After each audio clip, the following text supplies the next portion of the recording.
Tere! Niimoodi igapäevaselt ringi tuuseldades ei oska me ilmselt hinnata selle kõige väärtust, mis meie ümber laotunud on. Täna jõuame teiega kahte paika, kus sõnal väärtuslik on väga erinev tähendus. Tuleb välja, et ühtmoodi hinnaline on nii prügi kui ka otse puhtast loodusest ammutatud tooraine.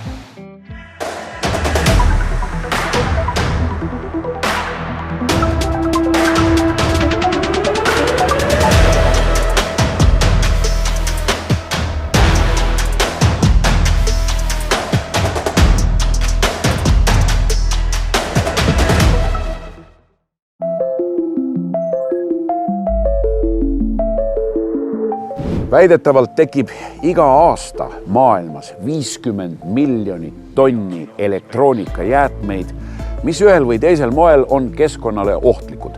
Umbes poole sellest moodustavad igasugused ekraanid, arvutid, nutiseadmed, telerid ja nii edasi. Ja teine osa sellest on siis igasugu kodumasinad, igasugused kütte- ja jahutusseadmed ja nii edasi.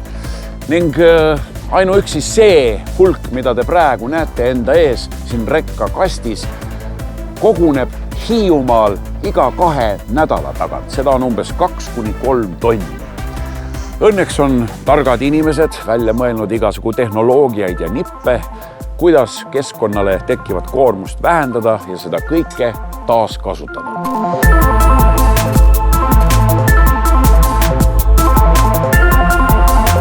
50 miljonist tonnist elektroonikajäätmetest jõuab maailmas taaskasutusse kõigest 20%. Ülejäänu lõpetab prügilates, põletustehastes või käideldakse ümber mõnel muul mitteotstarbekal viisil. Väike osa sellest suurest kogusest jõuab jäätmejaamade kaudu ka Eestis sinna, kuhu vaja. Kust see tuleb? Kas see tuleb kogu Eesti pealt või tuleb see lausa välismaalt kuskil? Täna on meie võimekus on Eesti kogus. Et suur osa, mis jäätmejaamadesse jõuab Veereki ja kõik peale külmikute on siis meie kaup. Meie ütleme, et meie saame oma keskmiselt 80% massist suunama uuesti materjalina ringlusse. Ühest kodumajapidamise seadmest tekib umbes 14 eri tüüpi jäätmeid.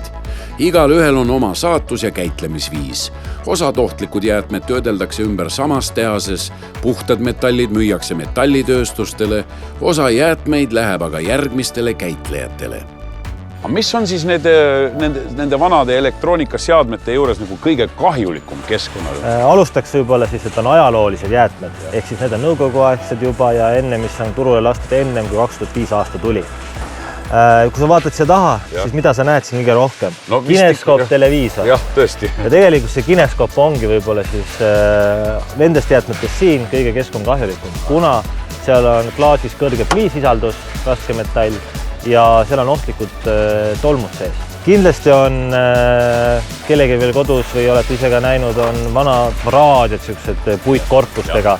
Seal on näiteks trükkplaatidel on kondensaatorid, mis võivad olla ohtlikud keskkonnale. Seega need tuleb välja võtta ja saata siis hävitamisele või põletusse. Mis asi see on? Mina ei suudakski seda määratleda näiteks. Kui mina oleksin siin sorteerija, mina ei suudaks öelda, mis asi see on. See kiri on peal, et see on Itaalias tehtud, aga kas see käib pähe või mis see teeb? Ütleme, see võtab äkki, kui ma kinnitaks niimoodi, äkki ma saaks kosmosist signaale vastu. Aga tegelikult need tõesti tead, mis asi see on. Võt, sellepärast ma küsisingi küsimuse. Seal õppima. Olgu see vana arvuti või raadio, ikka tuleb jäätmekäitluse huvides kõik aparaadid käsitsi algosadeks võtta.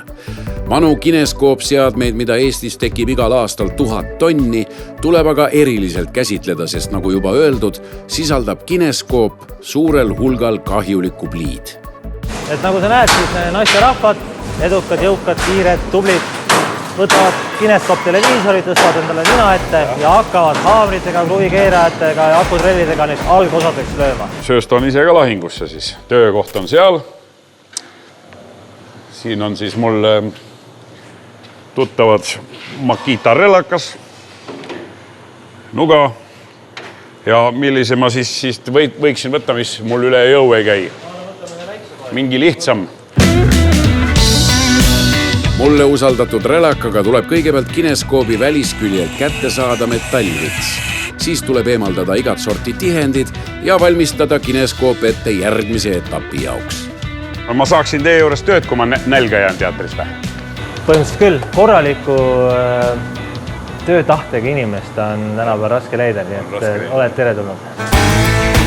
Kineskoobi teekond kulgeb edasi laserlõikusesse, kus üksteisest eraldatakse esiklaas ja tagaklaas.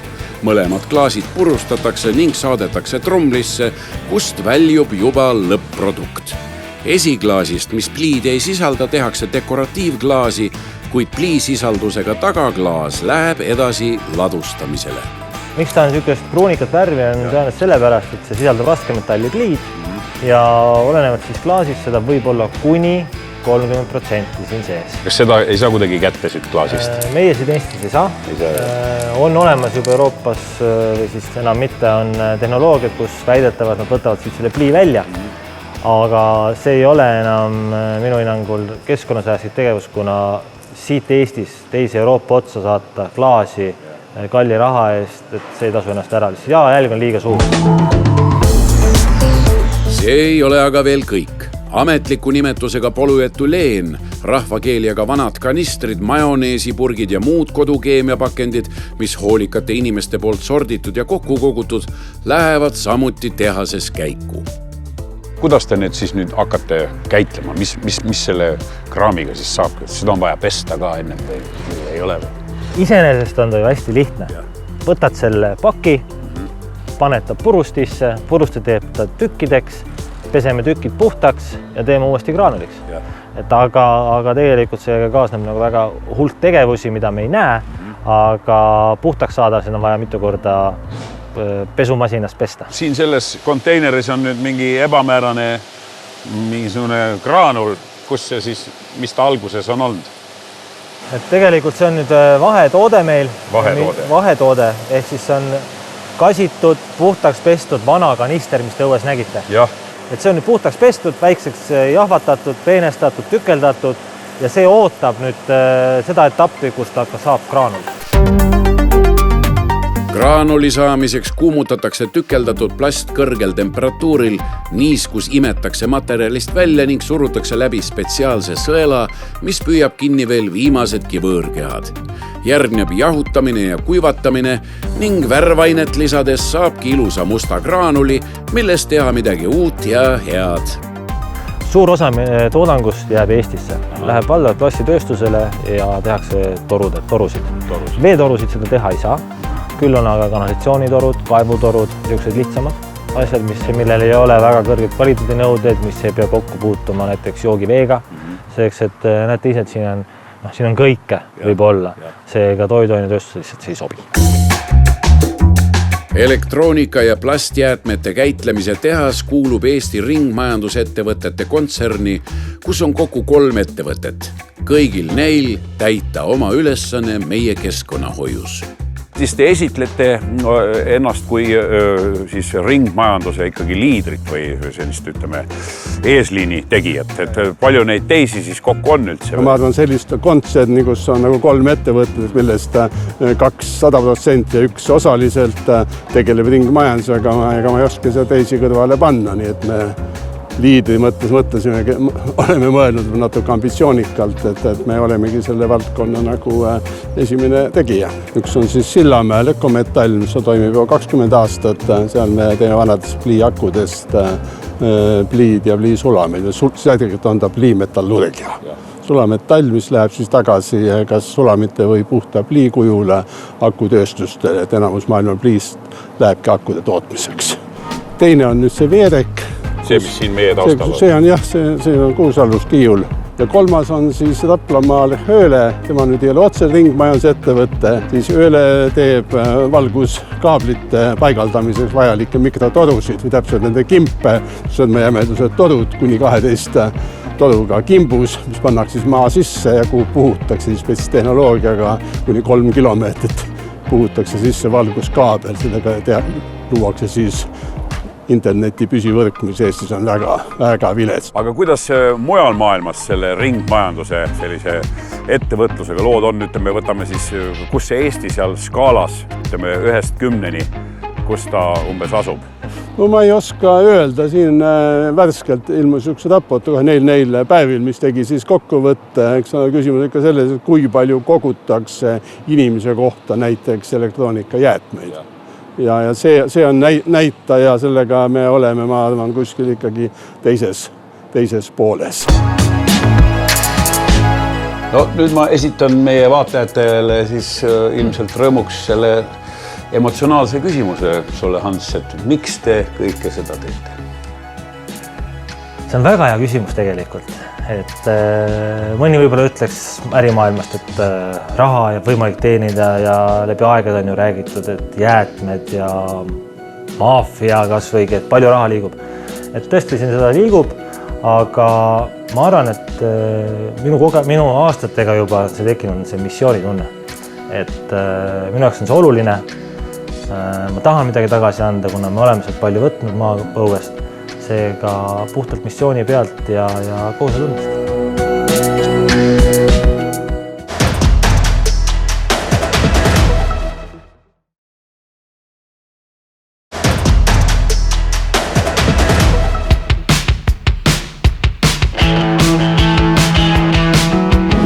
Wikipedia teab meile öelda, et Hiiumaa hakkas Läänemerest välja kerkima umbes 10 000 aastat tagasi. Tänaseks on saar 989 ruutkilomeetrit suur või väike. Saarlase pilgu läbi muidugi väike. Pea 70% saarest on metsa ja põõsaste all. Inimese harida ning elada on aga kõigest 5% sellest omapärasest saarest. Mis seal salata? Seda natukest oskab hiidlane väga hinnata ja ka oma kasuks tööle panna. No me jalutame siin ühel juulikuu lõpupoolsel hommikul ja me oleme mingi täiesti nagu välismaa filmis kuskil niisuguste vaarika, mingisuguste gigapõõsaste vahel, et kui palju te neid vaarikaid toodate, mis te nendega teete?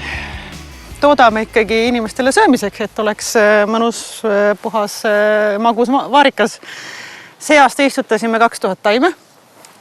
Istutatud need samad taimed ongi see kevad ja nüüd on juba saak. Tegelikult meie oleme suunatud puhtalt Hiiumaa turule, et proovime müüa siin omadele, aga vaarikaga on küll niimoodi, et praegusel ajal, et vabamüüki naljalt ei jõua, et need, kes varem on saanud seda vaarikat, need tellivad juba ette ja praegu ma täidangi põhimõtteliselt tellimusi.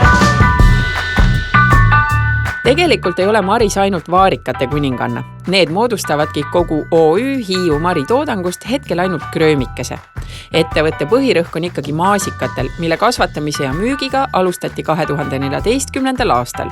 Maasikad on nõnda popid, et kõik müüakse kohe värskelt maha. Põhjus lihtne. Marise maasikad on populaarsed nii kohalike kui külaliste seas.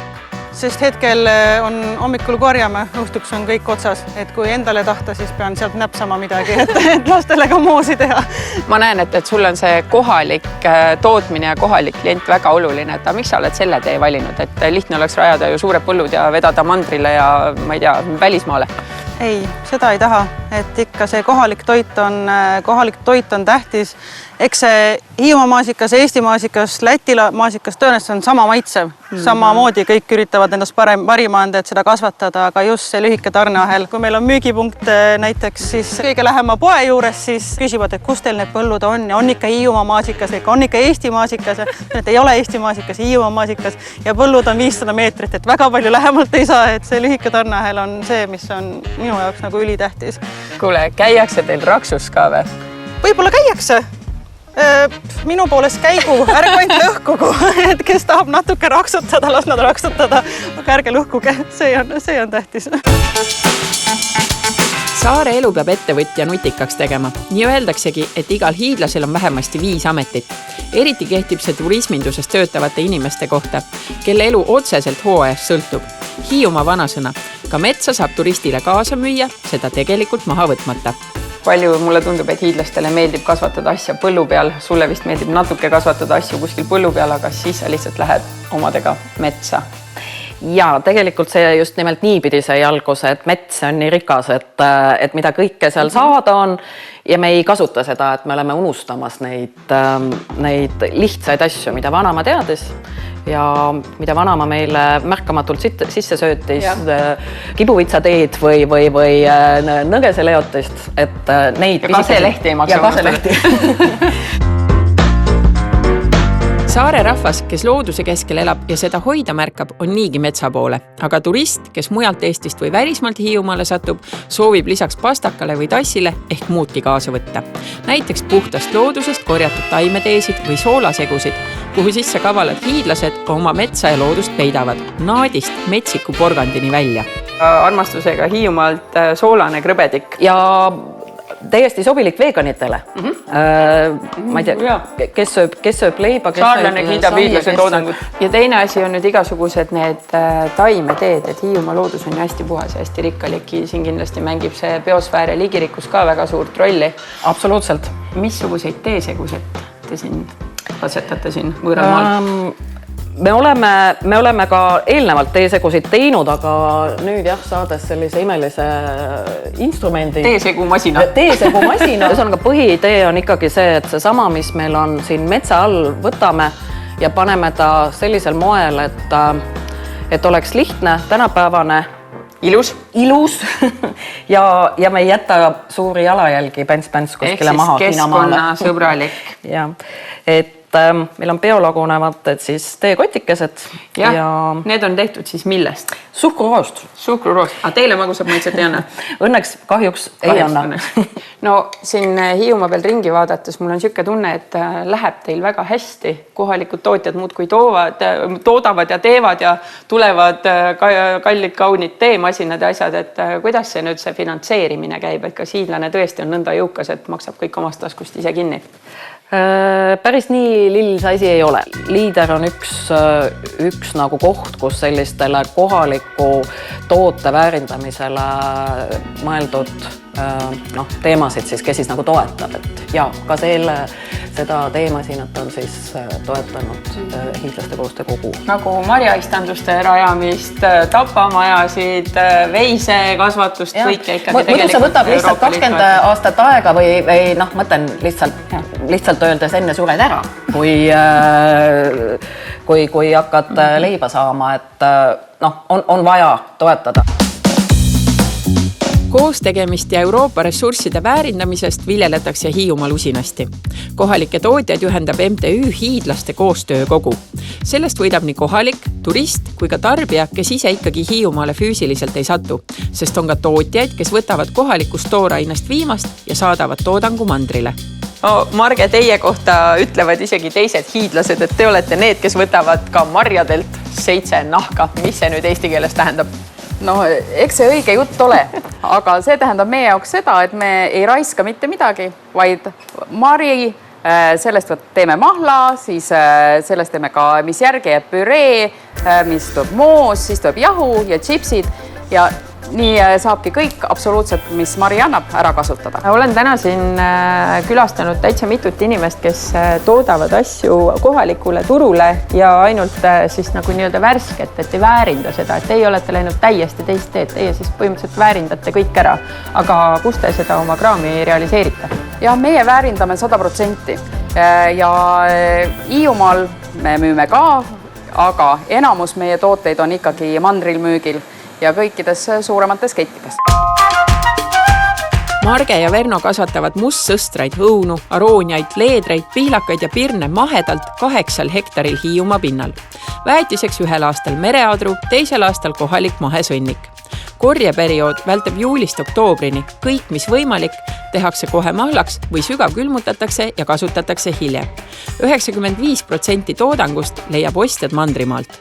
Näen siin sul seda uhket ökosertifikaati peal. Öko teatavasti igale inimesele võrdub küll väga puhta tootega, aga teadlikule inimesele võrdub see ka tohutu bürokraatiaga ja paberimajandusega. Kuidas te selle kõigega toime tulete? Kui sa tead, kuidas asju ajada, et siis ta ei ole sugugi suur paberimajandus, vaid pigem on ta elustiil. Täpselt see, mida sa ise tahad seda tarbida. Sa pakud ka teistele. Proovime siis ka. No sinu enda kõige lemmikumalt asja näiteks. Mina ütleks, et on õunapihlaka mahl. Õunapihlaka mahl, sest seda teised ei tooda, samas me ise kasvatame pihlakat ja see on meie pihlakast. Teie enda, kas mitu kilo pihlakamarju te aastas korjate, tead sa ka või? Umbeski? No 200 kindlasti. Aga siis Dagoberi terviseks. Aitäh!